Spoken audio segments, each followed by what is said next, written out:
Teman-teman, melanjutkan pembahasan bab 4 dari buku TML dengan judul Kehendak Bebas dan Dosa. Kita sampai pada subjudul yang kedua, pengertian dosa. Filsuf Denmark bernama Søren Kierkegaard menulis sebuah buku kecil berjudul The Sickness Unto Death pada tahun 1849. Di dalamnya ia mendefinisikan dosa sebagai berikut. Most people think of sin primarily as breaking divine rules.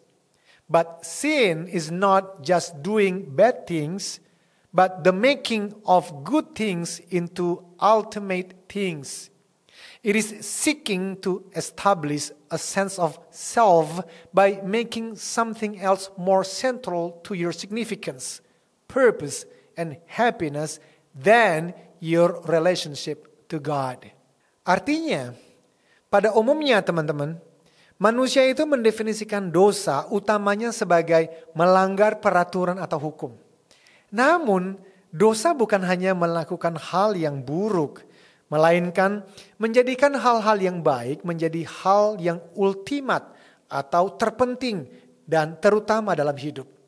Dosa adalah usaha untuk membangun citra atau harga diri dengan membuat sesuatu yang lain menjadi lebih utama bagi signifikansi, tujuan, dan kebahagiaan diri sendiri melebihi relasi Anda dengan Tuhan.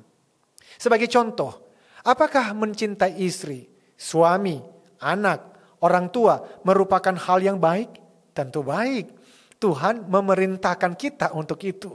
Tetapi jika kita mencintai istri atau suami atau anak-anak kita sampai mereka menjadi sumber sukacita dan kepuasan hidup saya lebih daripada Tuhan, itu adalah dosa. Mengapa? Pertimbangkan kisah berikut.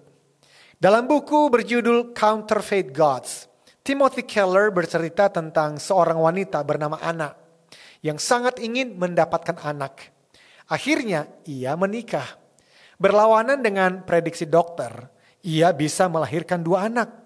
Keinginan yang begitu kuat untuk memberikan hidup yang sempurna bagi kedua anaknya membuatnya tidak menikmati kehadiran anak-anaknya. Sikapnya yang terlalu melindungi, ketakutan dan kekhawatirannya serta keinginannya untuk mengontrol setiap detail kehidupan anak-anaknya membuat keluarga itu sengsara. Anak tertua Anna buruk prestasinya di sekolah dan bermasalah dalam mengelola emosi. Anak termuda dipenuhi kemarahan hebat. Besar kemungkinan keinginannya untuk memberi hidup yang baik kepada anak-anaknya telah menghancurkan mereka semua. Mendapatkan keinginan hatinya bisa menjadi hal terburuk yang terjadi pada mereka semua. Teman-teman, apakah mencintai pekerjaan merupakan hal yang baik? Tentu baik. Namun, jika saya mencintai pekerjaan sampai menjadikan pekerjaan itu sebagai sumber sukacita dan kepuasan hidup saya, itu dosa. Maksudnya, dalam bab 12 buku saya yang terdahulu berjudul Life Success Triangle, terdapat contoh tentang kehidupan seorang pria ternama dan sibuk di Silicon Valley. Ia sangat mencintai pekerjaannya dan sering bekerja hingga larut malam. Kesuksesan bisnisnya betul-betul sangat ia banggakan. Ia mengakui bahwa kehidupannya tidak seimbang. Istrinya mengingatkannya agar ia turut pergi beribadah. Ada sebuah rumah ibadah di ujung jalan. Ia bermaksud pergi ke sana, namun minggu pagi adalah satu-satunya waktu di mana ia dapat beristirahat. Ia bangga menjadi orang praktis yang hidup di dunia nyata di mana uanglah yang membuat seseorang memiliki nilai. Lagi pula, aku bisa menjadi orang baik tanpa pergi ke rumah ibadah, katanya pada diri sendiri. Ada cukup waktu untuk hal seperti itu ketika segala sesuatunya sudah tenang dan teratur. Singkat cerita teman-teman, berita kematiannya menghebohkan dunia bisnis. Kisahnya ditulis di majalah Forbes dan Wall Street Journal. Banyak orang memujinya.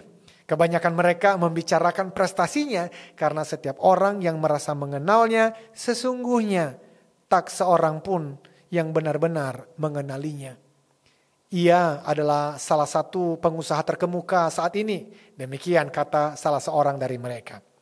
Ia adalah inovator dalam bidang teknologi dan sistem pengiriman, kata seorang yang lain. Ia adalah pria yang berprinsip, kata seorang yang lain lagi. Ia tidak pernah menipu dalam membayar pajak. Seorang pengagum lainnya memperhatikan prestasinya dalam bidang umum. Ia adalah soko guru dalam komunitas. Ia mengenal setiap orang. Orang ini adalah seorang yang gemar membangun jaringan. Kemudian mereka membuat tugu peringatan dari batu pualam untuknya. Di atasnya mereka menuliskan kata-kata yang menginspirasi ini, yaitu visioner, inovator, pemimpin, dan pengusaha hebat. Di bagian atasnya mereka menuliskan kata favorit pria ini. Sebuah kata yang diberikan pria ini kepada jiwanya, yaitu sukses.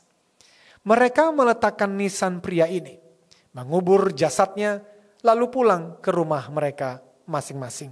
Pada saat mulai larut malam dan tak seorang pun hadir untuk menyaksikan apa yang terjadi, malaikat Tuhan diutus ke makam itu. Tak terlihat dan tak terdengar. Sang malaikat berjalan menyusuri makam-makam lainnya sampai ia tiba di nisan indah pria ini. Di sana sang malaikat menulis dengan satu jari kata yang Tuhan pilih untuk menggambarkan kehidupan pria yang kaya, sibuk, dihormati dan sukses ini, yaitu kata bodoh. Tuhan berkata, "Hai engkau orang bodoh, pada malam ini juga nyawamu akan diambil darimu. Dan apa yang telah kau kumpulkan, untuk siapakah itu nanti?" Kisah ini disarikan dari buku John Ortberg, When the Games is Over, It All Goes Back in the Box. Teman-teman, demikian juga dengan semua pencarian lainnya. Apakah menolong sesama yang membutuhkan merupakan hal yang baik? Apakah mengumpulkan kekayaan hal yang baik? Apakah mengejar kecantikan dan kesalehan hal yang baik? Tentu baik. Tetapi kalau saya sibuk memikirkan dan melakukan semua itu sampai menjadikannya menjadi sumber sukacita dan kepuasan hidup saya lebih dari Tuhan, itu dosa. Mengapa? Karena semua keinginan dan kegiatan yang baik tadi telah menjadi berhala dalam hati. Dalam hal ini, berhala adalah segala sesuatu yang dianggap oleh seseorang lebih penting daripada Tuhan. Segala sesuatu yang menarik hati dan pemikiran Anda lebih daripada Tuhan. Segala sesuatu yang Anda cari untuk memuaskan diri Anda, sedangkan itu hanya bisa dipuaskan oleh Tuhan Sang Pencipta dan Pemelihara hidup Anda. Kita lanjutkan di subjudul berikutnya, asal dosa dan 4 kemungkinan.